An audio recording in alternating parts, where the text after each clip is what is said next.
Para quem faltou 2 meses atrás, perdeu, viu? Não porque a palestra não prestasse, mas porque o conteúdo, misericórdia. Gente, que conteúdo rico. Que conteúdo rico. Eu falei, a última vez que a gente estava juntos, que a gente tinha planejado esse ano chamar, dividir as palestras com muitas mulheres. Eu roubei todas para mim. Porque o tema, gente, os atributos de Deus, caramba, que assunto maravilhoso. E se você não tiver esse desejo, essa fome, essa curiosidade para se aprofundar nesse texto, nesse tema, para descobrir mais sobre quem você serve, né? Quem é o seu Criador, quem é o seu Deus, eu gostaria que você saísse daqui hoje com essa vontade muito grande de ir atrás, de estudar mais, de ler mais, de orar mais, de meditar mais a respeito. Porque o que eu vou passar para vocês aqui vai ser uma coisa muito pequena. Muito pequena. E muito limitado, porque, assim, eu nunca fui para seminário, nem nada, nunca fiz curso de teologia, de filosofia. Então, é extremamente limitado o que eu vou poder entregar aqui para vocês. Então, essa sementinha... Estou virando épica aqui. Essa sementinha que eu desejo estar plantando aí no coração de vocês, minha oração é que encontre um solo fértil, curioso, desejoso de aprender mais, e que vocês, então, se aprofundem nesse estudo desse conhecimento. Nós estudamos 2 meses atrás sobre a singularidade, quem se lembra dessa palavra? Singularidade, aceidade, autossuficiente e independência de Deus. Basicamente, o que a gente aprendeu? Você não é Deus. Deus é outro. Isso é bem diferente de Deus. Deus é único, Deus é completo, Ele é autossuficiente, não precisa da gente, não precisa de mais ninguém, Ele existe por si mesmo, Ele é completamente único em si mesmo, isso significa que Ele é um Deus e 3 pessoas, mas que há uma simplicidade no seu ser, ou seja, Ele não é compartimentalizado, o amor dele não está desconexo da justiça dele, os atributos não estão completamente, não estão, como é que eu diria, divididos entre si. Uma coisa descreve a outra, então o amor dele é imutável, o amor dele é eterno, né? A justiça dele é perfeita, santa, então os atributos, eles não são divididos entre si, eles são necessariamente descritivos um do outro, porque nosso Deus é um Deus único, simples, ele é perfeito, ele é maravilhoso. E hoje nós vamos tratar sobre um dos atributos que eu acho, não sei, porque eu ainda não estudei os outros, né? Os outros devem ser tão difíceis quanto, mas pessoalmente eu estou achando que é um dos atributos mais difíceis de entender, que é a imutabilidade de Deus. A imutabilidade de Deus. E eu queria que vocês pensassem um pouquinho, antes da gente entrar a fundo aqui, a respeito das suas próprias vidas, né? Nós vivemos em tempos de muita mudança, e não são apenas tempos de muita mudança, mas desde o começo da criação, né, a criação ela passa por mudanças, né? Desde um momento que uma sementinha cai no chão, ela passa pela mudança, né? ela germina, brota, nasce, cresce, ela vai formar uma árvore, uma planta, produz flor, produz semente, produz fruto, e assim por diante, vai passando por uma série de mudanças. E as nossas vidas também são assim. Nós não fomos criadas para passar necessariamente por mudanças ruins, mas nós fomos criadas para podermos crescer, para podermos aprender, para podermos experimentar mudanças. Não somos capazes de sermos imutáveis. Tanto é que é um atributo incomunicável, né? Nós temos a tendência de querer manter algumas coisas imutáveis, não é mesmo? Quando nós estamos sentindo assim maravilhosos, no pico, no auge, né, do mês, que não é naquelas 2 semanas que dá aquela baixa, mas no auge daquele mês a gente quer ficar daquele jeito para o resto do mês.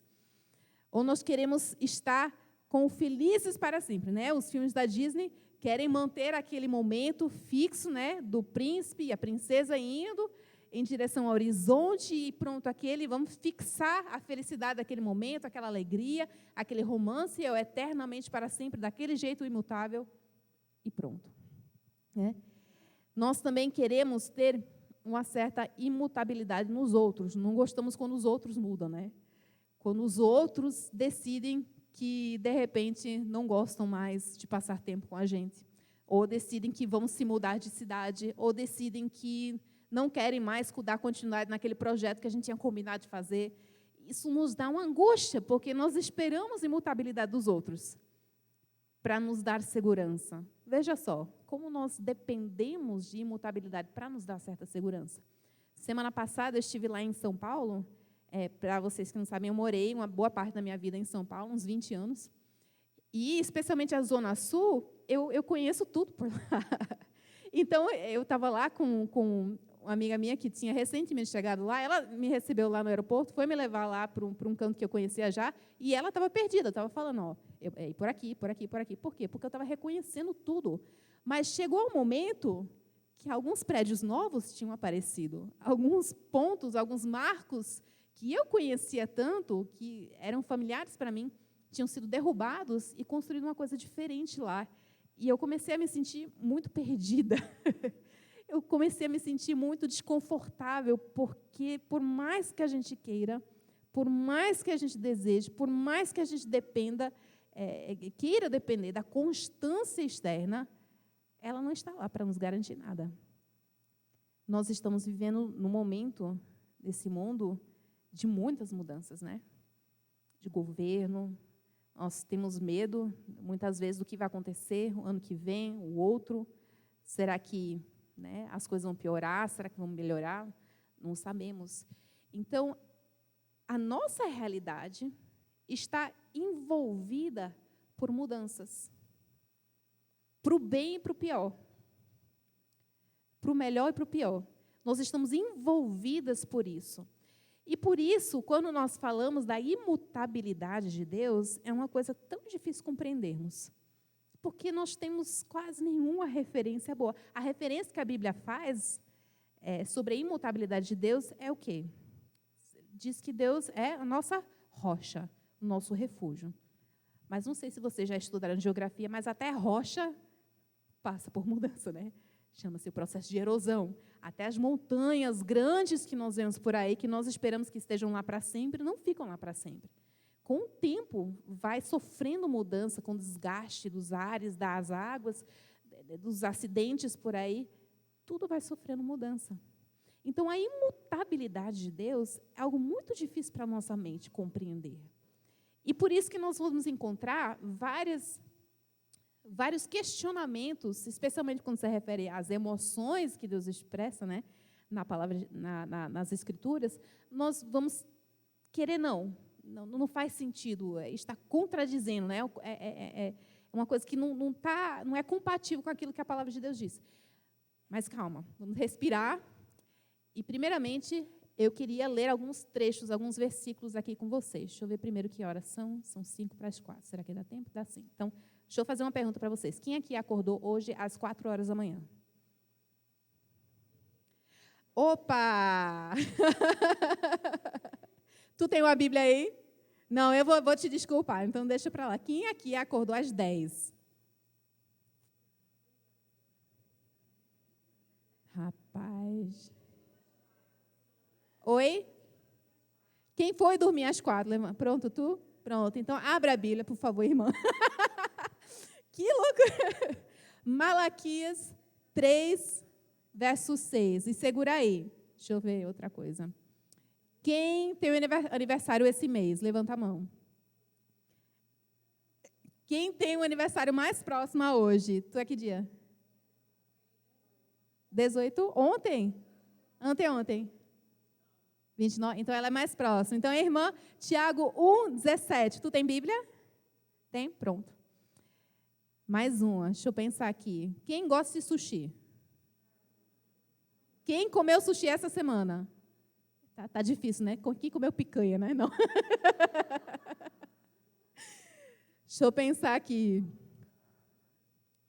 Quem veio de carona hoje? Pronto. Você pode, por favor, abrir Hebreus 13, verso 8.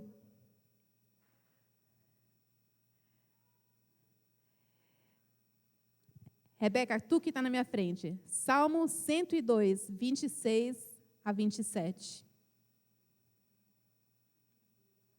Salmo 102, 26 a 27. E a última pessoa vai ser a pessoa mais nova aqui. Tirando as gêmeas, que a gêmea não vale. Quem é a mais nova aqui?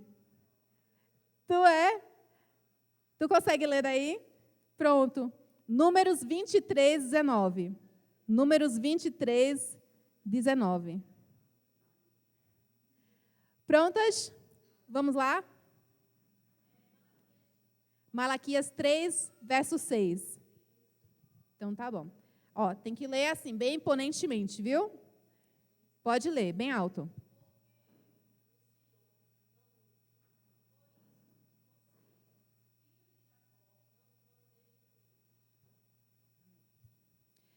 Tiago 1,17. Dê para quem? Tiago 1,17.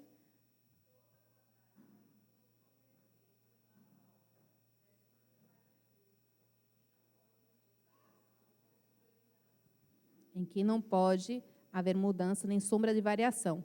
Hebreus 13, verso 8.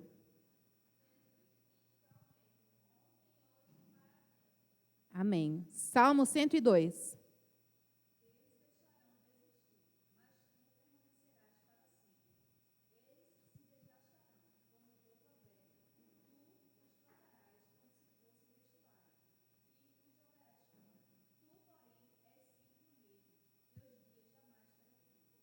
Jamais terão fim. Números 23.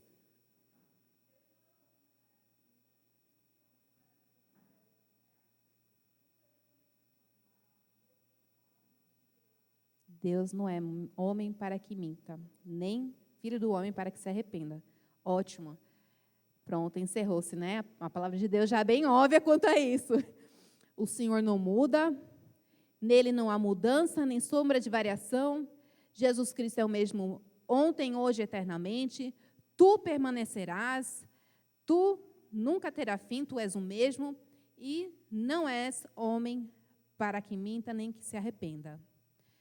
Gente, a Bíblia é bem clara quanto isso, né? Nós vemos aqui um relato, um retrato de um Deus que é muito diferente de nós, que é invariavelmente diferente, separado de uma criatura como nós, que todo dia acorda pela manhã e não sabe como vai estar ao final da tarde, né? Não sei vocês, mas meus filhos, às vezes, né, ficam tão animados porque a mamãe está bem, e no final da tarde, mãe, a senhora está cansada de novo, mãe? Não estava tão animada hoje de manhã? Gente, não consegue manter o mesmo pique. Não sou Deus. Mas nós temos aqui, descrito na palavra do Senhor, um Deus que é o mesmo ontem, hoje e para sempre. Isso é uma coisa imprescindível, gente. Depois eu vou falar mais a respeito disso, mas para que nós possamos compreender até mesmo as Escrituras. Porque se Deus, o Deus do Antigo Testamento, o Deus de Abraão, mudou para o Novo Testamento, né? Tem gente que diz isso, né?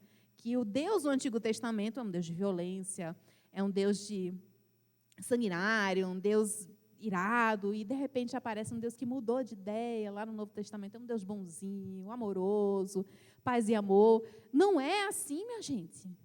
A palavra de Deus é bem clara quanto a isso. O nosso Senhor é o mesmo do Antigo Testamento até o Novo, e mais ainda, Ele é o mesmo que está aqui hoje. O Deus que esteve lá com Abraão, o mesmo Deus que esteve lá com Moisés abrindo o Mar Vermelho, é o mesmo Deus que está aqui hoje. O mesmo Deus que morreu lá na cruz, Jesus Cristo que morreu lá na cruz, é o mesmo que está aqui hoje conosco. E isso é uma coisa que nós precisamos lembrar, especialmente quando nós vamos ver as Escrituras, porque senão não vai haver relevância nenhuma para a gente.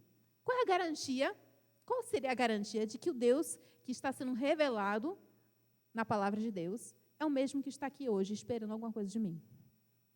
Qual seria a garantia de que a promessa é a mesma, de que o amor dele é o mesmo, de que os valores morais dele são os mesmos? Nós só podemos ter essa segurança por causa da doutrina da imutabilidade. Olha aí, uma doutrina. Gente que não gosta de doutrina, está aí. Você não pode viver sem essa doutrina da imutabilidade, porque senão sua realidade, seu mundo cai por terra. Não faz sentido nenhum a sua fé. Então, o que significa a imutabilidade de Deus? E eu sei que parece uma coisa bem óbvia, né? É simples, Hendrika. Significa que Deus não muda. Mas não é tão óbvio assim. Vocês saberem, ao longo dos anos, dos séculos, teve vários debates entre filósofos, teólogos, até Aristóteles se meteu aí nessa aí, para tentar entender o conceito da imutabilidade de Deus. Porque, veja só, quando nós pensamos na imutabilidade, ou seja, algo que não muda, nós podemos correr o risco de tornar aquela pessoa, aquele ser apático, não é mesmo? Imagine que vocês estão morando em casa. Quantos aqui são casados? Casados, pronto. Agora imagine os maridos de vocês. Imutáveis. Me irritar tanto. Porque a gente quer que mude, né? A gente quer saber que amanhã ele vai me amar mais do que hoje. Quer saber que os erros que ele comete hoje, amanhã não vai cometer mais, né? Quer saber que a meia que está no chão, amanhã não vai estar mais no chão. Então, nós queremos que a outra pessoa responda a nós, reaja a nós, que tenha uma certa mutabilidade, que se entristeça quando nós estamos tristes, que nós consigamos manipular. Olha aí, ó, o pecado da Evinha dentro de nós, né? Se a pessoa é imutável, nós não temos poder nenhum de convencer, de mudar a ideia, de manipular de forma alguma. Então, quando nós olhamos para Deus e falamos assim, Deus é imutável, nós não gostamos disso, muitas vezes, porque nós achamos que não é um Deus apático, é um Deus estático, é um Deus que não muda e ponto final. Foi isso que Aristóteles pensava, né? Foi um dos pensamentos dos filósofos daquela época. E contra isso, surgiu, então, o conceito, não surgiu o conceito, né, mas compreendeu-se, colocaram assim, em palavras a ideia de que não, nosso Deus não é estático, ele não é apático, ele não é frio, ele não é desinteressado, muito pelo contrário, ele é eternamente em ação, ele está imutavelmente em movimento. Ele está sempre agindo. Ele está sempre fazendo alguma coisa. Faz parte da natureza do ser divino estar trabalhando, fazer algo, intervindo, agindo em nosso favor, servindo. Ele nunca está parado, de braço cruzado, olhando o mundo se acabar. Graças a Deus, né? Imagine se Deus fosse completamente apático quanto a isso. É o que muitos acham, né? Que Deus, né, deu a corda no mundo e simplesmente largou o mundo, deixou o mundo correr por aí. Mas eu não sei quantos de vocês já assistiram ou leram Nárnia, né? Qual é o primeiro livro? Não o primeiro livro. A bruxa, a feiticeira, o leão guarda-roupa. E lá tem uma palavrinha, né? Quando eles percebem que as coisas estão mudando, eles falam assim, Aslan está a caminho. Ou em inglês, Aslan is on the move. Aslan está em movimento, ele está chegando. Só que cadê Aslan, que não chega, né? Não chega, demora para chegar o herói da história, mas eles sabem que ele está chegando, ele está em movimento, ele está fazendo algo, ele não está simplesmente parado sem fazer nada. Então, a imutabilidade de Deus não significa que Deus está estático, que Deus é apático, que Deus é frio e que não é relacional. Muito pelo contrário, nós vemos na palavra de Deus um Deus completamente diferente a isso. Ao mesmo tempo que a palavra de Deus chama ele de imutável. É difícil de compreender, né? Quando nós pensamos num ser relacional, nós esperamos que essa pessoa seja capaz de mudar, né? De interagir, de reagir de certas formas, mas nós estamos, mais uma vez, falando de um ser completamente diferente de nós, relembrando nosso encontro passado. Então, sumiu aqui. Então, eu queria dividir a imutabilidade de Deus, não dividir a imutabilidade de Deus propriamente dito, porque, como a gente aprendeu, né, da simplicidade do nosso Deus, tudo está interconectado, mas para nós que somos, né, mais burrinhas do que o nosso Senhor, nós precisamos compreender de uma forma mais didática o que significa a imutabilidade de Deus. Então, primeiramente, nosso Deus, ele é imutável em sua essência. Então, a imutabilidade de Deus tem a ver com sua essência, com o seu ser. Não é apenas uma coisa que ele tem, não é apenas um poder. faz parte de quem Ele é. Sem a imutabilidade, não tem como nós extrairmos isso dele, separarmos isso dele, porque faz parte da sua essência. Então, Ele é imutável na sua essência. E isso fala muito sobre uma coisa que nós convivemos no dia a dia, sobre a qual Deus é soberano. Então, Deus, como é imutável na sua essência, nós compreendemos que o nosso Deus é soberano sobre o tempo, o espaço e a matéria. Ele é imutável porque Ele está fora do tempo, espaço e a matéria. Vai ser um pouquinho difícil entrar aqui. Eu confesso para vocês que eu fiquei com o Ronaldo ao lado, fiquei perguntando assim, direto as coisas. Mas isso aqui, ele falou, leia o outro filósofo. Eu falei, eu não quero ler filósofo agora, não. Eu quero que você me explique. Tu não é teólogo, tu não é filósofo, tu não é meu pastor, então explique para mim. Então, o nosso Deus, como Ele está fora do tempo, Ele está fora do espaço, Ele está fora da matéria, o nosso Deus é espírito. Então, Ele não pode ser afetado como nós somos por todas essas questões. Vocês gostam de filmes? Gostam? Eu não sei se é só da minha época. Vocês já assistiram o filme O Sexto Sentido? Matheus, sim. Sinais. Clássico. Qual outro? A Dama na Água. Clássico. Qual foi o outro dele? A Vila. Sim, diz um outro dele. O Fraturado? Não. Fratura. Pronto. O outro é com Bruce Willis. Corpo Fechado. Vocês não sabem nada disso, né? Só os dos anos 90. Pronto, gente, sou velha. Não tô... sou milenial. São todos filmes de um diretor em específico que eu amo muito, que é o Shyamalan, M. Night Shyamalan. E ele gosta muito de construir os seus filmes de uma forma que tem um monte de mudança no final. Você vai pensando uma coisa, de repente no final muda tudo. Mas o que é mais interessante, que eu acho mais fascinante, é porque ele sempre encontra um jeito de se meter dentro do filme. Não é mesmo? Sempre você vai assistindo o filme, de repente aparece ele lá no filme. Ele é um personagem, nunca é o personagem principal, mas ele sempre está lá, de alguma forma ou outra, aparece a carinha dele lá, né? E nós percebemos isso é uma analogia muito fraca, mas eu queria explicar para vocês como é que o nosso Deus ele se relaciona com o tempo, o espaço e a matéria. É como um diretor que escreveu a história do filme, produziu e não ficou por aí, mas ainda se inseriu no filme. É como o C.S. Lewis, esse aí vocês conhecem, né? O Lewis, pronto. Ele descreveu Deus como um autor que está vendo o seu livro, ele está fora do tempo do seu livro, mas, ao mesmo tempo, ele está lá dentro, interagindo com os personagens. Ele está fora, ele não pode ser afetado, um autor não pode ser, né, afetado pelas palavras que ele escreveu, pelos personagens. O personagem do livro, do filme, não pode falar assim, o Senhor isso, aquilo, se é isso, aquilo, eu posso fazer isso pelo Senhor. Não, ele é inafetado, porque ele é o autor, ele está fora do tempo.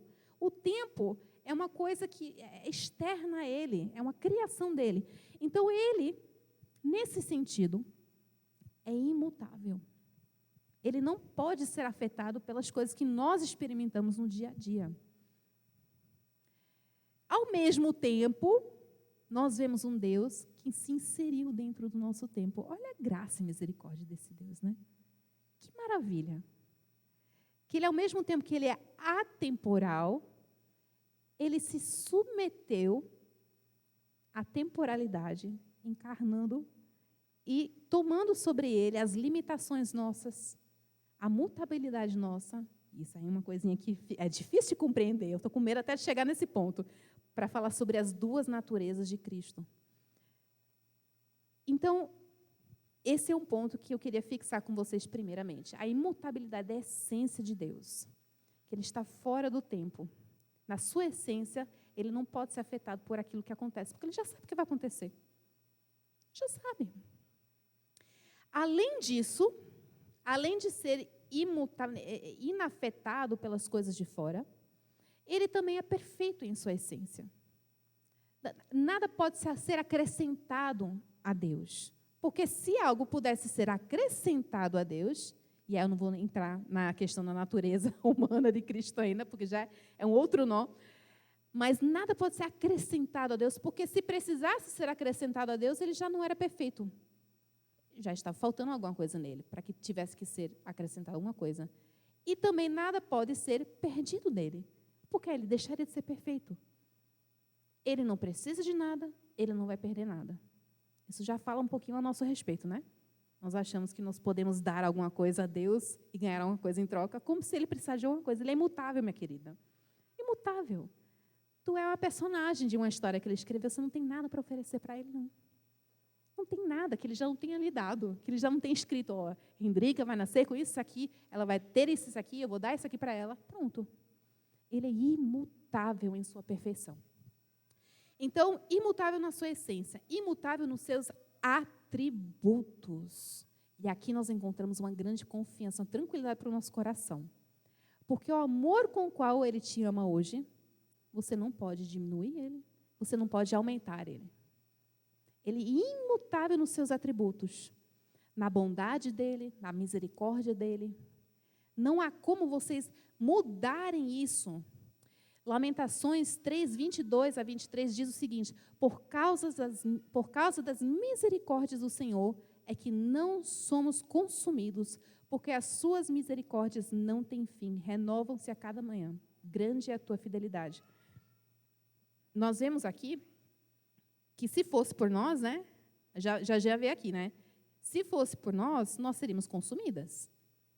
Nós seríamos consumidas. Se Deus fosse afetado por nós já teríamos sido destruídas. Mas por causa das misericórdias do Senhor, que são imutáveis, a graça dele, o amor dele, a bondade dele, que são imutáveis, nós não somos consumidas. Queridas, imutável nos seus atributos, então a bondade, a misericórdia e o amor de Deus, não somente isso, mas também a justiça e a santidade de Deus. Como isso é importante hoje? Porque a gente vê por aí que os valores morais da cultura são algo muito fluido, né? Já perceberam isso? Que hoje em dia, algo que há 10 anos atrás era horroroso, errado, de repente virou alguma coisa comum, que está se encontrando na literatura infantil. Nós vemos hoje em dia questões da comunidade LGBTQ, que está sendo publicado em livros para crianças lerem, para se tornar algo comum. Por quê? Para tentar mudar os valores morais da próxima geração. Para que aquilo que é certo e errado evolua, melhore, né? Como se já não fosse algo estabelecido, pré-estabelecido por um Deus imutável. Então, o nosso Deus não é imutável apenas na sua bondade, misericórdia, no seu amor, mas a sua lei, a sua santidade, a sua justiça é a mesma. A moralidade nossa, que tem como base no Senhor, não muda. Portanto, nós não precisamos dar ouvidos à cultura, quando a cultura fala assim, você é antiquada. Você precisa evoluir, você precisa mudar, você precisa se adaptar. A igreja está precisando mudar aí a forma com a qual lida com certos aspectos, porque nós estamos no século 21 e as coisas estão melhores do que jamais estiveram. De jeito nenhum. Então, imutável na sua essência, imutável nos seus atributos, imutável nos seus decretos. A vontade de Deus, o seu conselho, a sua palavra não mudam jamais. E aqui nós pegamos um gancho difícil, porque nós vamos ter que lidar com aquilo que está na palavra dele, em que se fala que Deus se arrependeu. Como assim, Hendrika? Antes da gente entrar aí, vamos falar aqui. 1 Pedro 1,25 diz o seguinte: a palavra do Senhor permanece para sempre, e esta é a palavra que vos foi anunciada. Isaías 40, verso 8, a erva seca e a flor cai, mas a palavra do nosso Deus permanece eternamente. Salmo 119, 89, para sempre ao Senhor está firmada a tua palavra no céu.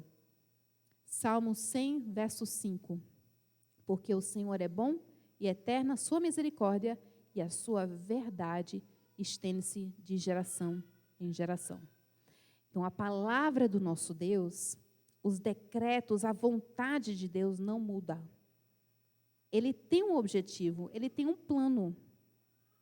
E ele não, de repente, percebe que cometeu um erro, como o Shyamalan com certeza deve ter escrito os roteiros dele várias vezes, e tendo que apagar, e recomeçar, e apagar, e recomeçar. De jeito nenhum. O nosso Deus é um Deus que já estabeleceu, já determinou todas as coisas, e está conduzindo a história como Ele quis, desde antes dos tempos, e nada pode mudar isso. Nada pode mudar isso. Qual é o gancho?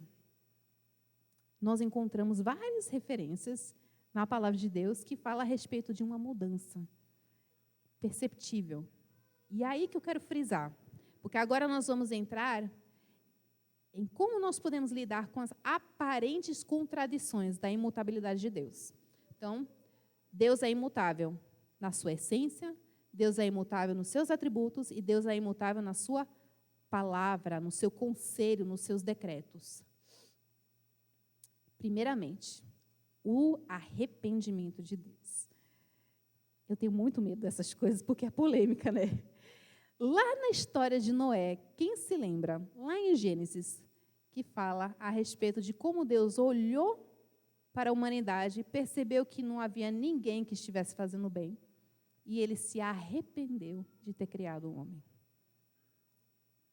Complicado, né? Como assim? Deus se arrependeu? Isso foi depois que ele havia prometido um Salvador já, o Messias. Já parecia que estava tudo certo, né? E de repente aparece aqui, Deus se arrependeu. A história de Moisés, quando Deus diz que vai matar o povo, vai destruir o povo de Israel, e Moisés intervém, não, Senhor, lembra da tua promessa. E aí Deus diz, não, então tá bom. Ele muda de ideia, parece que muda, de repente, de ideia por causa do pedido de Moisés. A história de Jonas. Quem lembra a história de Jonas? Quando ele tem que ir lá e falar para o povo de Nínive, ele fala o seguinte, vocês vão ser destruídos daqui a 40 dias. Deus vai destruir essa cidade por conta dos pecados de vocês. E aí, de repente, eles se arrependem e Deus muda de ideia. Não está mais determinado, parece que não está mais determinado a destruí-los como ele falou que iria destruí-los. E pior ainda, a história de Ezequias. Eu queria abrir aí com vocês Isaías 38. Porque essa história, gente, essa história é linda. E assustadora ao mesmo tempo, porque dá um nó na cabeça. Isaías 38. Essa história também pode ser encontrada em 2 Reis, mas nós vamos ler em Isaías. Eu fechei aqui.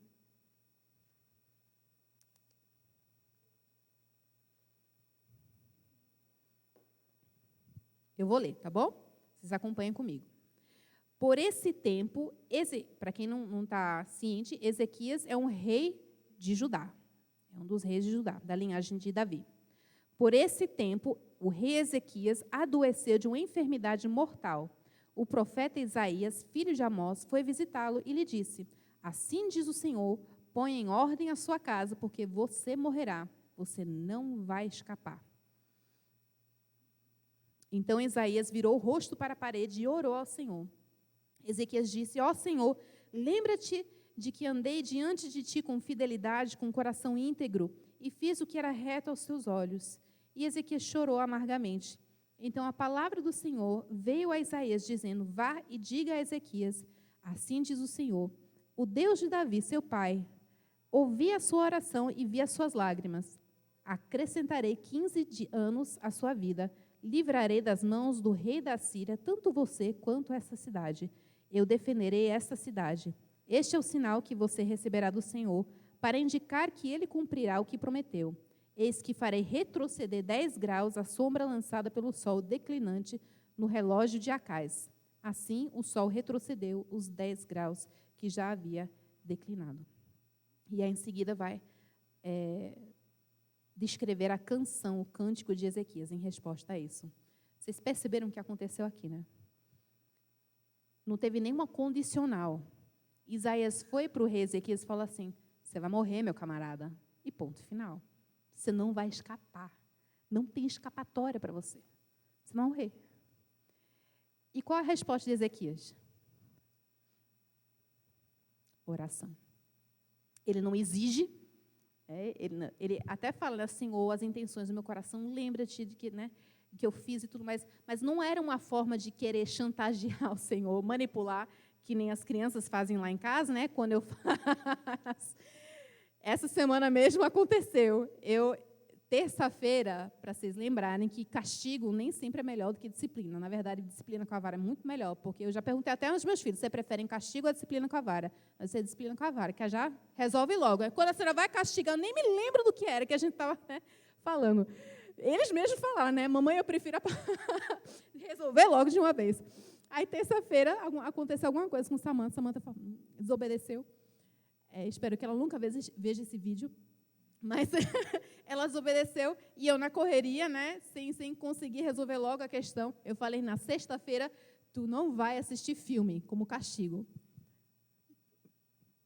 Eu não cumpri essa promessa. Que ela olhou para mim, né? Chegou sexta-feira e falou, mamãe, eu realmente não vou assistir filme hoje. Eu tentei obedecer a senhora, mamãe. Tudo bem, filha, pode assistir filme. Não foi isso que aconteceu aqui. Deus não se compadeceu e pensou assim, poxa, eu fui muito severo, né, com Ezequias. Poxa, eu acho que minha decisão não foi muito boa. Não. Ele deu uma ordem e falou assim, você vai morrer. Falou a realidade para Ezequias.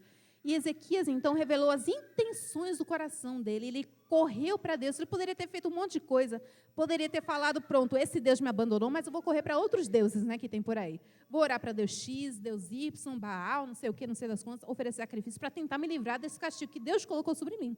Que tantos outros reis tinham feito antes dele. Mas não, ele correu ao Senhor. Ele abriu o seu coração, ele chorou amargamente. E Deus, então, fez o quê? Deu mais 15 anos a ele. E não foram 15 anos de paz, não. Foram 15 anos de muita luta, de muita guerra. Ele, sabendo que Deus havia prometido para ele que ele não iria cair nas mãos dos assírios. Mas o que o nosso Deus está mostrando aqui, nessa palavra? Primeiramente, nós vemos na palavra dele, quando ele diz assim, você certamente vai morrer, você não escapará. É uma verdade. Era uma verdade. Ezequias estava doente. Ele era impotente para se curar. Não havia meios, não havia nada que ele pudesse fazer para se livrar. Deus simplesmente veio para ele falar a realidade. Você vai morrer. Você não tem o que fazer. Você não tem para onde correr. Você não vai escapar, Ezequias. Então, Deus, naquele momento, estava revelando a natureza humana. Estava revelando a natureza da realidade de Ezequias. Ao mesmo tempo, logo em seguida, nós vemos que Deus revela para nós o quê?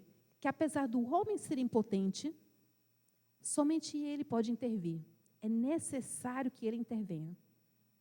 Ele fala o que vai acontecer, o juízo, o castigo, e aí, ele, no arrependimento suposto dele, né, que é alguma coisa perceptível por nós, não é realmente o decreto dele, mas é algo que nós olhamos e falamos assim, parece que ele se arrependeu. É a linguagem bíblica, não. Já falo sobre isso. Mas nós vemos, então, que Deus mostra, vocês estão ferrados. Perdoe a palavra.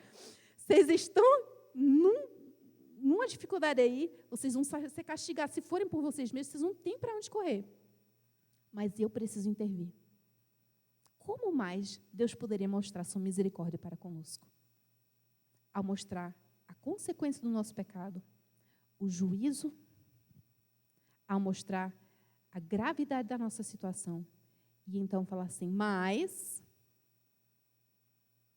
por causa da minha obra, porque nós vemos que nós não estamos, Deus não está mudando de ideia porque Ezequias é bom, não. Nós vemos que o Espírito Santo estava trabalhando dentro do coração de Ezequias. E então Deus deu para Ezequias aquilo que ele sempre ia dar. E aqui nós entramos num outro nó. Um nó difícil de entender. O decreto misterioso, a vontade secreta de Deus. A vontade secreta de Deus. O que é a vontade secreta de Deus? Os decretos de Deus. É aquilo que Deus já decidiu que ia acontecer. e que vai acontecer, é imutável, não tem como escapar, não tem como fugir, mas que nós não conhecemos. O que nós conhecemos? Nós conhecemos a bondade revelada de Deus. Nós conhecemos aquilo que Deus nos mostrou na palavra dele. Nós conhecemos as promessas dele que ele nos mostrou. A lei dele que ele nos deu. Mas nós não conhecemos a vontade secreta dele, os decretos dele. Mas aqui nós podemos ver que Deus sempre ia dar aqueles 15 anos. Ele sempre ia dar aquela extensão de vida para Ezequias. Mas ele, ao mesmo tempo que decidiu que ia dar aqueles 15 anos, eu falei 15 dias, 15 anos a mais, ele também determinou o meio pelo qual isso ia acontecer. E aí está a resposta para muitas pessoas que perguntam, por que eu vou orar? Porque ao mesmo tempo que Deus vai te abençoar, deseja te abençoar, decretou a bênção sobre sua vida, ele também decretou o meio de você receber a bênção. A oração. Por isso que a palavra de Deus diz, você não recebe porque você não ora. E quando ora, não ora certo. Ele determinou que você vai receber alguma coisa, ou alguma coisa vai acontecer, por meio tal. Ele não apenas decidiu qual é o fim, ele decidiu qual vai ser o meio até aquele fim. Vocês estão conseguindo entender? Está um pouco difícil às vezes, né? Quando nós vamos assistir um filme, o filme seria muito chato se ele já começasse no final, né? Já começasse no final, felizes para sempre. Mas teve todo um processo que foi escrito no roteiro, que foi decidido e pensado como é que vai chegar ao ponto X, como é que vai chegar na próxima etapa, o que vai levar para a próxima cena. Eu estudei cinema, eu estudei roteiro, né? Escrito de roteiro é uma coisa muito complexa, porque eu sei para onde eu quero chegar, mas até chegar lá é um rodeio, eu tenho que decidir qual é o caminho verossímil, né? Como é que eu posso chegar ao ponto X. Deus já tem tudo estabelecido. Aí você fala, então, vou ficar de braços cruzados, né? Porque se Deus já decretou tudo, é imutável, não tenho o que fazer, não. Muito pelo contrário, minha filha. Ele decretou que nós estejamos envolvidas intencionalmente nisso. Você não sabe qual é a vontade dele. A secreta. Você não sabe qual vai ser o fim. Você sabe qual vai ser o fim final, né? Que nós vamos morrer, vamos ir para a glória e tudo mais. Jesus vai vencer, já venceu e ele vai voltar para levar sua noiva consigo. Mas o que vai acontecer no meio disso? Nós não sabemos. Nós sabemos apenas que nós somos chamadas a obedecer ao Senhor, chamadas a orar, chamadas a agir, chamadas a servir uns aos outros. Como é que você pode saber se Deus vai usar a sua oração especificamente para curar fulaninho? Que Ele está esperando sua oração para fazer aquilo. Ele não precisa que você faça. Vocês entenderam? Ele não precisa. Ele pode fazer o que Ele quiser. Mas Ele decretou que a ação dEle, as bênçãos dEle viessem através das nossas orações e das nossas ações. Deu para entender um pouquinho a história de Ezequias? Dessa questão de arrependimento? É tudo uma questão de revelação para nós. É um Deus que se revela. É um Deus que olha para a gente e vê um monte de criança. Vocês já tentaram dar aula para criança, né? Explicar o conceito de pecado, de salvação para criança. Você tem que falar em uma questão, em palavras muito simples. Vou falar um exemplo que vocês com certeza já tiveram que lidar. Mamãe, papai, de onde eu vim? Como é que eu nasci?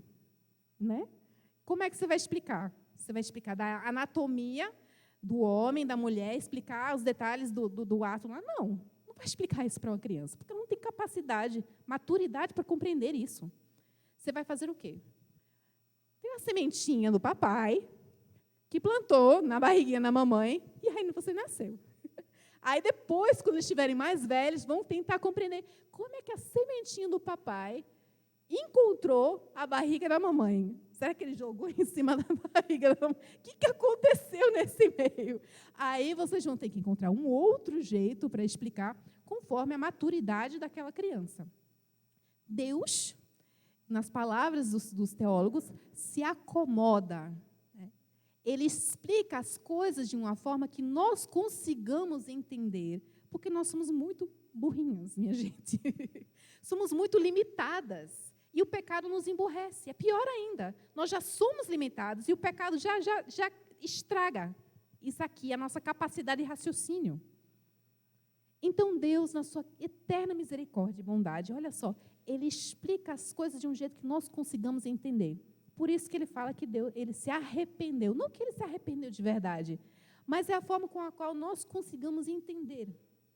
Então, as mudanças que nós enxergamos, achamos que enxergamos em Deus, na verdade, são mudanças relacionais nossas com Ele, porque quem muda somos nós. Quem muda somos nós. A oração muda quem? Muda os decretos de Deus? A oração muda quem, minha gente? Muda a gente. A oração muda quem? Ezequias estava morrendo de medo. Sabia? Deus já tinha falado para ele que os assírios iam vir, mas ele estaria lá com ele. Mas ele virou um covarde de repente. Aí Deus basicamente falou assim, então, já que você não quer, né? Então vamos logo para o céu, vou te levar logo para o céu. E ele, então, foi até ele. Houve uma dependência, demonstração de dependência do Senhor. A oração muda a gente. A oração muda a gente. Me perdi aqui. Então, a mutabilidade aparente dos decretos e das emoções de Deus tem puramente fins didáticos, revelacionais, porque essa é uma história para criança. Né? Para nós que somos crianças, essa é uma história toda contada para o nosso benefício. Deus não precisava contar isso para Ele mesmo. Toda a revelação das Escrituras é para o nosso benefício. É para nós crescermos, é por conta da nossa mutabilidade. Porque nós mudamos, porque nós somos capazes de crescer, porque nós herdamos essa natureza que Ele se revelou de uma forma didática para nós. E aí nós chegamos à impassibilidade de Deus. E eu confesso que eu queria pular esse aqui, porque é muito difícil falar sobre impassibilidade de Deus. Hendrico, o que é a impassibilidade de Deus? Tem a ver com as emoções dele. Eu não sei vocês. Vocês tiveram quantas emoções hoje? Quem aqui está de TPM? Levanta a mão. Não. Quem aqui está feliz porque nunca mais precisou passar por TPM? Levanta a mão. Por que nós nos emocionamos? Por que nós temos emoções? Alguém sabe? Por causa do quê? Por que nós temos emoções? De onde vêm as emoções? Se nada acontecesse na nossa vida, a criação. Se nada acontecesse na nossa vida, será que a gente teria uma variedade de emoção? Se a gente ficasse aqui, conversando, a mesma coisa, nada acontecendo lá fora, tudo estático, igual, a gente teria variação de humor? Se o nosso corpo não tivesse aquele ciclo maravilhoso que nós amamos, não alterasse, nós teríamos mudanças de humor? Não. Então, as emoções nossas, elas são reflexo, revelam para nós que nós estamos inseridas no tempo, espaço e matéria. Nós estamos limitadas ao tempo, espaço e matéria. As pessoas se esbarram na gente, nós derrubamos os ídolos de algumas pessoas, os outros derrubam os nossos ídolos. Nós ficamos enfurecidas porque alguém falou X, Y, Z. Eu fiquei braba vindo para cá porque um ciclista que estava aqui, de repente, entrou na minha frente, quase matei o cabra lá, que não botou a mão, né, para mostrar. Eu fiquei assim, eu sou crente, mas se eu não fosse crente, eu ia soltar um xingamento agora. Então, nós nos emocionamos tanto. Por quê? Porque nós estamos sujeitas a coisas inesperadas acontecendo conosco. Nós não conseguimos prever o que vai acontecer. Deus tem emoções. Sim, a palavra de Deus fala que o nosso Deus é um Deus de alegria, de paz, de amor, né, de tantas emoções maravilhosas, ao mesmo tempo ira também, que é uma emoção que é constante, tanto quanto o amor é constante, porque ela é o outro lado da moeda do amor, enquanto houver injustiça. Mas o nosso Deus não experimenta as emoções como nós. Como eu falei, nosso Deus está dentro ou fora do tempo. Os dois, né? Ele é tanto transcendente quanto imanente. Mas nosso Deus, como essência, a Trindade, está fora do tempo. Portanto, quando a gente fala assim, para os nossos filhos, e eu falo isso direto, eu tenho que parar, eu tenho que pensar um pouquinho depois desse estudo. A gente fala assim, não faça isso não, que Deus fica tão chateado contigo, né? Você está deixando Deus tão triste. Isso não é verdade, não. Você está deixando a mamãe triste, né? A mamãe está aqui brava, está usando Deus como subterfúgio.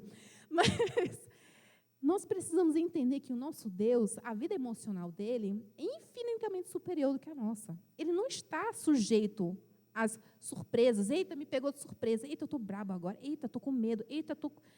Ainda bem. Sabe por quê? Porque imagine se o nosso Deus acordasse hoje com medo. Ou acordasse hoje triste. Vocês já tiveram que morar com uma pessoa com humor extremamente... Não considerei vocês, né? Uma outra pessoa... com humor extremamente volátil, variável. Já tiveram que lidar com uma pessoa assim? Mais uma vez, não se considere, né? Se você for essa pessoa, você já sabe do que eu estou falando. Que é algo extremamente inseguro para as pessoas ao redor. Imagine uma mãe que a criança não sabe se a mãe vai estar feliz, vai estar triste, vai estar com medo, nervosa, braba. Como é que a mamãe vai estar hoje? Hoje acordou que mamãe? Eu estou falando com que mamãe? Pense na insegurança de uma criança morando numa casa assim. O que eu posso fazer hoje para a mamãe ficar menos irritada, para eu conseguir ter um jantar mais ou menos, né? Não queimado, para não jogar os ovos na minha cara? Gente, isso é uma realidade para muita gente, que vive com essa volatilidade de emoções. Há segurança nisso? Nessa mutabilidade emocional? Não há segurança nenhuma. Quando eu estou numa situação apavorante, eu quero correr para um Deus que é impassível. Ele não tem medo. O amor dele não muda por mim. A justiça dele não muda. Ele está lá e ele não se assusta com aquilo que está acontecendo. Ele está seguro. Eu posso confiar nele. Gente, que maravilha é isso. Eu não quero um Deus de TPM, não. Eu não quero ter um Deus que acorda um dia de um jeito, acorda de um dia ao outro.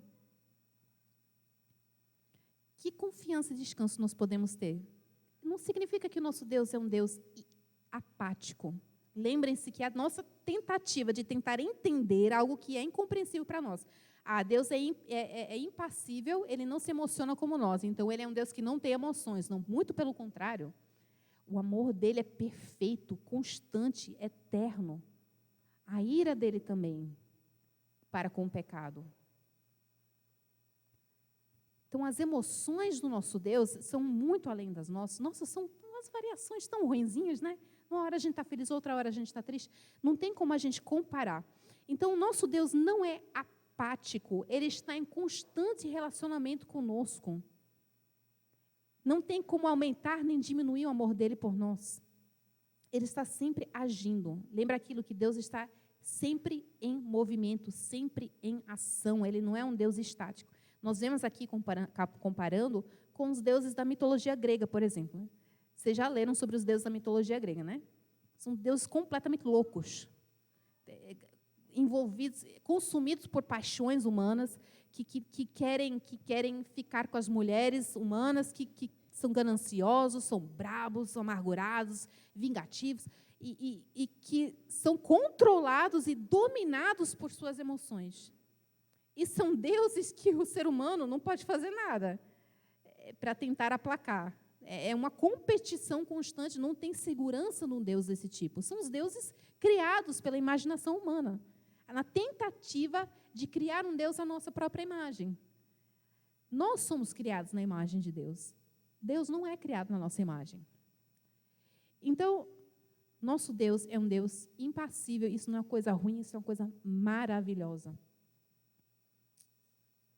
E aí nós entramos no misterioso dilema, que não é um dilema, mas da dupla natureza de Jesus Cristo. E a gente fala, eu falei para o Ronaldo, que eu estava conversando com ele, e eu tentando entender. Aí, finalmente, a gente chegou e falou assim para mim, Hendrika, é um mistério. Eu falei, vocês reformados são tão ruins, que tudo que vocês não entendem, vocês falam que é mistério. É tudo mistério para vocês, está parecendo pentecostal. É tudo mistério. Eu falei assim, Hendrika, porque tem coisa... Ainda bem que é mistério, porque mistério não é uma contradição, porque se fosse contradição, seria uma impossibilidade, mas como é mistério, significa que só falta um pouquinho de conhecimento para a gente entender, né? Que é uma realidade, a gente só não consegue entender por falta de conhecimento, de capacidade. Então, isso que é um mistério. Significa que nos falta informações, nos falta maturidade, nos falta sabedoria para podermos entender uma verdade. Então tá bom, pode ser um mistério. Mas o mistério da dupla natureza de Cristo é uma coisa fascinante. Porque ao mesmo tempo que nós temos um Deus imutável, impassível, isso é uma coisa maravilhosa, gloriosa, que nos dá segurança, que nos dá paz, que nos dá esperança. Ao mesmo tempo, a segunda pessoa dessa trindade tornou-se homem. E aí nós encontramos na natureza humana de Jesus Cristo a mutabilidade da natureza humana. Como que? Lucas 2:52. E Jesus ia crescendo em sabedoria, estatura e graça diante de Deus e dos homens. Já começou aí, né? Ia crescendo em sabedoria, olha só, porque ele foi acrescentando a ele, a natureza humana dele, sabedoria. Olha a mutabilidade emocional de Jesus. O menor versículo da Bíblia, vocês sabem qual é? Jesus chorou. João 11:35. Quando eu pergunto para os meus filhos, né, fala um versículo, né, para vocês poderem sair da mesa. Aí Jesus chorou. Eu disse, não vale não, João. Agora fala o Salmo 23 todinho. Jesus chorou. Ele foi afetado pela morte do seu amigo. Ele teve essa mudança interior. Jesus aprendeu também. Diz lá em Hebreus 5:8-9, ainda que era filho, aprendeu a obediência por meio daquilo que sofreu. E tendo sido aperfeiçoado, tornou-se o autor da salvação eterna para todos que lhe obedecem. Eu me lembro que na palestra passada, alguém me perguntou, mas, né, se Jesus morreu por nós, ele não recebeu. Eu não me lembro como foi a pergunta, né? Mas foi uma questão que ficou me martelando na cabeça. Quando Jesus morreu, Deus não deu a ele o nome sobre todos os nomes, ele não foi exaltado mais ainda do que ele foi exaltado, glorificado assim, ele não ganhou mais que ele já tinha. Aí eu perguntei isso para o Ronaldo, falou, mistério. É um infinito dentro do infinito. Olha a beleza que acrescentou-se ao infinito, mais infinito ainda, a obra de Jesus Cristo. Vocês podem falar isso para os seus filhos, viu? Quando vocês não entenderem, é mistério, filho. Mas vocês perceberam que Jesus, ao tornar-se humano, ele tomou sobre si a mutabilidade nossa? Por que ele fez isso? Por que ele fez isso? Para que ele pudesse nos representar. Para que ele pudesse se tornar um de nós. O nosso representante, como Adão falhou em ser. E então, sendo o nosso representante sujeito às mesmas limitações, à mesma mutabilidade, ao mesmo sofrimento, pior ainda, ele então pôde carregar as nossas culpas, as nossas desgraças, as nossas iniquidades lá na cruz e morrer por nós. Por isso que nós entendemos, caramba, como foi o amor que ele teve por nós, ao abrir mão da glória dele, né? Acrescentar a si mesmo uma natureza bem diferente da dele e morrer na cruz como se fosse um pecador. Ele se tornou o pior dos piores dos piores. Ao mesmo tempo, teve gente que falou, não, então Jesus não era Deus, porque ele era mutável, né? Não é possível que ele tenha sido Deus. Mas a palavra diz lá em João 1:1, no princípio era o Verbo, se referindo a Jesus. E o Verbo estava com Deus e o Verbo era Deus. Hebreus 13:8, Jesus Cristo é o mesmo ontem, hoje e eternamente. Como é que dá? Mutável e imutável. Como é que dá? Mistério. Então, eu não vou resolver o problema para vocês, eu só estou aqui para, né, botar a plantinha, né, a sementinha da confusão na cabeça de vocês. Mas vocês perceberam como é maravilhosa essa doutrina da imutabilidade de Deus? Como é que nós podemos aplicar isso na prática para nossas vidas? E o nosso tempo está chegando já ao fim. O que isso tem a ver com a nossa vida, né? Eu já fui pontuando algumas coisas práticas que nós podemos aplicar em nossas vidas ao longo da nossa conversa, mas eu quero ressaltar a vocês algumas coisas, para vocês irem procurar depois saber mais, estudar mais, meditar mais a esse respeito, primeiramente porque é fundamental para a nossa compreensão das Escrituras, da relevância das Escrituras. É fundamental que Deus, o Deus do Antigo Testamento, seja o mesmo do Novo Testamento e seja o mesmo do século XXI. Porque se ele em algum momento mudou, por que a gente está aqui? Por que a gente amanhã vai estar aqui adorando Ele? Que Deus é esse que a gente está adorando, se Ele mudou? Então, a imutabilidade de Deus é fundamental para a compreensão e relevância das Escrituras. É fundamental para a nossa motivação e segurança nas orações. Por quê? Porque nós podemos ter certeza que Deus vai ouvir nossas orações, porque Ele decretou que as orações fossem o meio para que Ele derramasse as bênçãos sobre o seu povo. Por isso que Ele diz, se meu povo orar e se arrepender dos seus caminhos, eu abrirei os céus. Lá em Isaías ou Jeremias? Esqueci. Se meu povo orar. Então, a imutabilidade de Deus, dos seus decretos, determina que nós podemos orar e nós seremos ouvidos, porque Deus já estabeleceu a oração como meio dele nos abençoar, como meio de você receber mais sabedoria, como meio de você encontrar paz nele. Você fala, oração não faz sentido, não muda nada. Muda sim, muda você. Muda a sua cabeça. Deus não muda, é verdade, mas você é muito mutável, pode ter certeza. Pode ter certeza que o Senhor vai trabalhar no seu coração e na sua cabeça e vai te dar bênçãos por meio da oração. Se Ele falar não, Ele já tinha decretado que Ele ia falar não em resposta à sua oração. Orem. Então, é fundamental para a nossa motivação e segurança nas nossas orações. É esperança e confiança no meio das tribulações. Como é que vai ser o dia de amanhã? Não sei. Será que eu vou morrer? Ontem morreram, como Rebeca falou, morreu o pastor Tim Keller. A família dele já estava esperando isso, de certa forma. Eles já deram alta para ele lá no hospital para ter cuidados paliativos em casa. Então, eles estavam esperando. Ele simplesmente aguardou, diz lá nas redes sociais dele, que ele aguardou. Ele está a sós com a esposa dele. A esposa deu um beijo na testa dele e ele morreu. Então, eles estavam aguardando isso. Mas, ao mesmo tempo, no dia anterior, tinha falecido um outro pastor presbiteriano, pastor Reed, num acidente de carro. Ninguém estava esperando isso. Ninguém estava esperando. O que te garante que amanhã o país, de repente, não entra numa ditadura? O que te garante que amanhã você vai acordar com saúde, que um ente querido seu não morra, que você não vá passar por alguma tribulação? A gente tem uma ilusão de controle, especialmente nós mulheres. Gostamos de controlar as coisas, os maridos, os filhos, as outras pessoas. Nós queremos manipular a situação ao nosso redor, queremos cronometrar o tempo, né? Eu estou vendo aqui, o tempo está acabando, tem gente que está nervosa, já olhando para mim, já bocejando.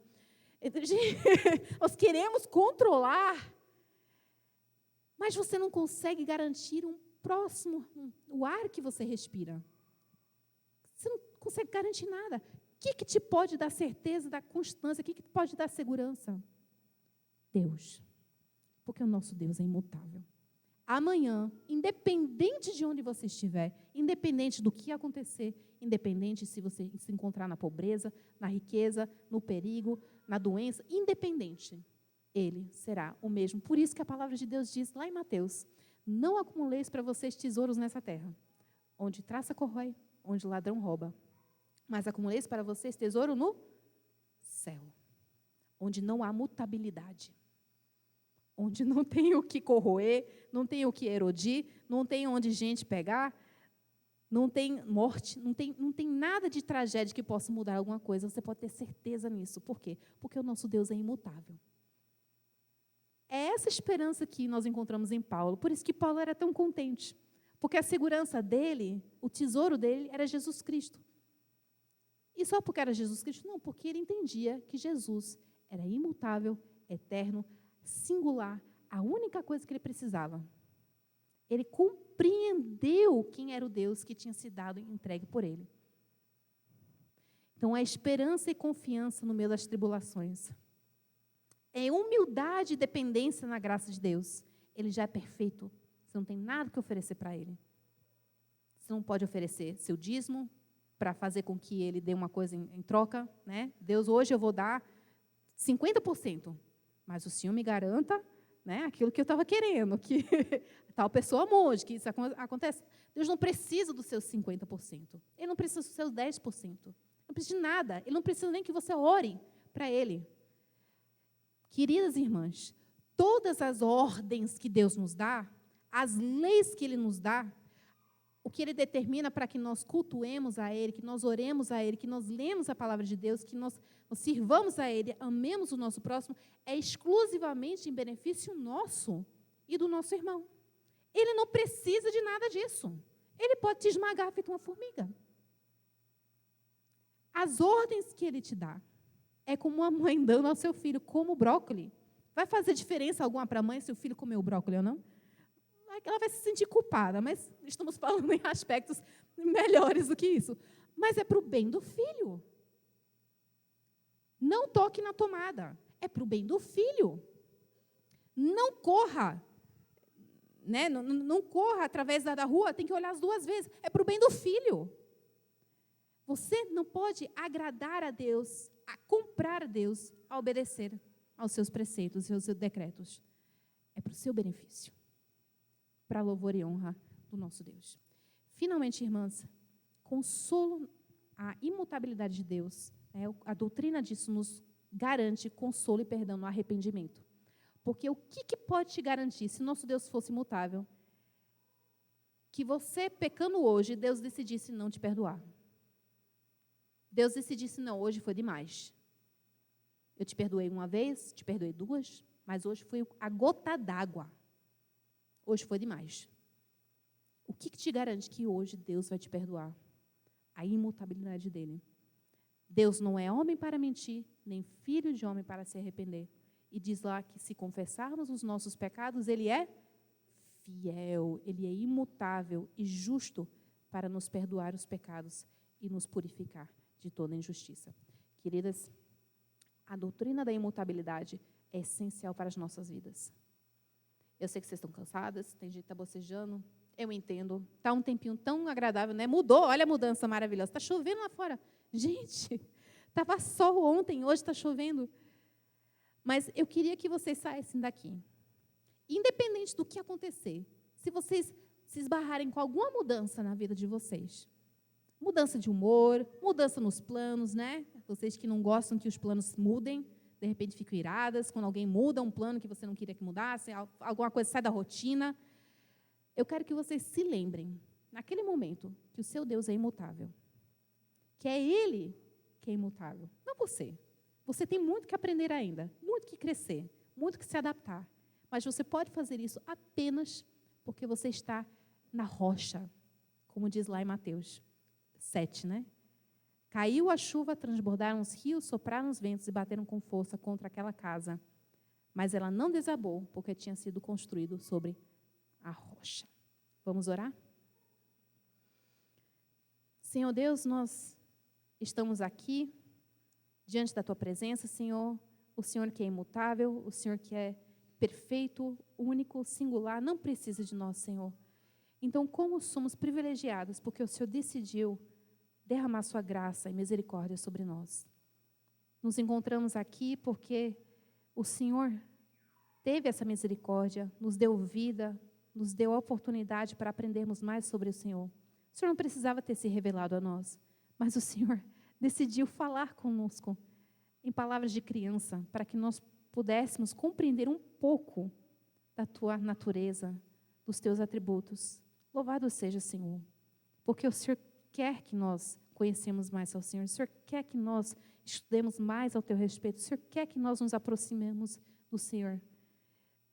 Pai, esteja com cada um aqui presente, que possamos aprofundar cada mais no conhecimento de Ti, que cada irmã aqui seja acrescentada muito mais a sabedoria, muito mais o conhecimento de Jesus Cristo, para que elas sejam beneficiadas, independente do que aconteça, Senhor, elas encontrem em Ti uma rocha, aquele que não muda, para que elas possam então enfrentar o que vier, tempestade que vier, tribulação que vier, elas estarão firmes e seguras na rocha.